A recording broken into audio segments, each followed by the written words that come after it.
बहुत समय पहले की बात है। चाइना के किसी गांव में लिली नाम की एक लड़की रहती थी। शादी के बाद वो अपने ससुराल पहुंची।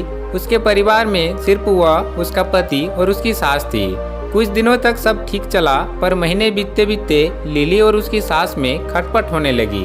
दिन बीतते गए, महीने बीतते गए, पर सास बहू के संबंध सुधरने की बजाय और भी बिगड़ गए। और एक दिन जब नौबत मारपीट तक पहुंच गई तो लिली गुस्से में अपने मायके चली गई। उसने निश्चय किया कि वह किसी भी तरह अपनी सास से बदला लेकर रहेगी। और इसी विचार के साथ वह गांव के एक वेद के पास पहुंची। वेद जी, मैं अपने सास से बहुत परेशान हूँ। मेरा किया कुछ भी उसे अच्छा नहीं लगता। हर काम में कमी निकालना और ताने मारना उसका स्वभाव है। मुझे किसी भी तरह उससे छुटकारा दिला दीजिए। लिली ने क्रोध में अपनी बात कही।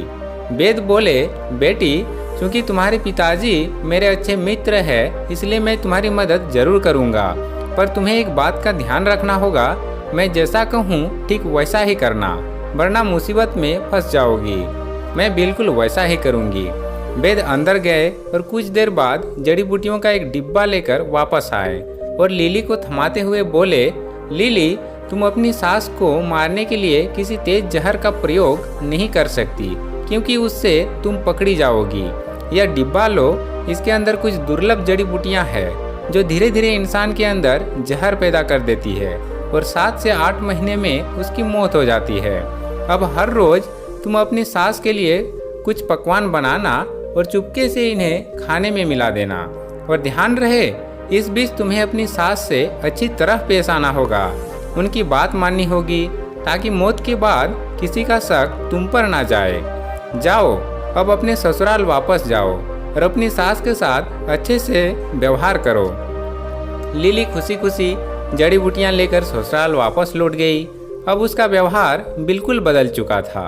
अब वो अपने सास की बात मानने लगी और आए दिन उनके लिए स्वादिष्ट व्यंजन बनाने लगी। और जब कभी उसे गुस्सा आता तो वेद जी का बात ध्यान में रखकर वो अपने गुस्से पर काबू कर लेती।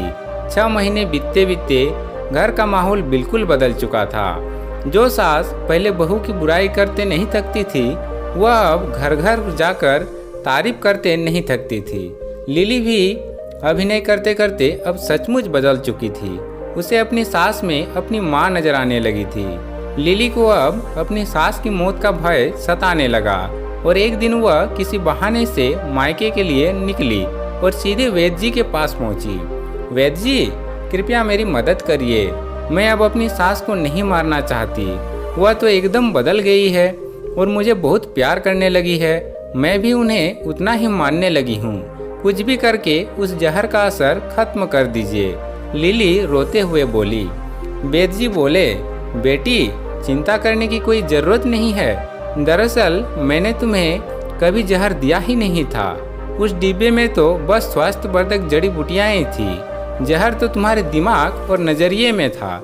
लेकिन मैं खुश हूँ कि तुमने अपनी सास की जो सेवा की और उन्हें जो प्रेम दिया, उससे वो भी खत्म हो गया। जाओ, अब खुशहाली से अपने सास और पति के साथ जीवन व्यतीत करो।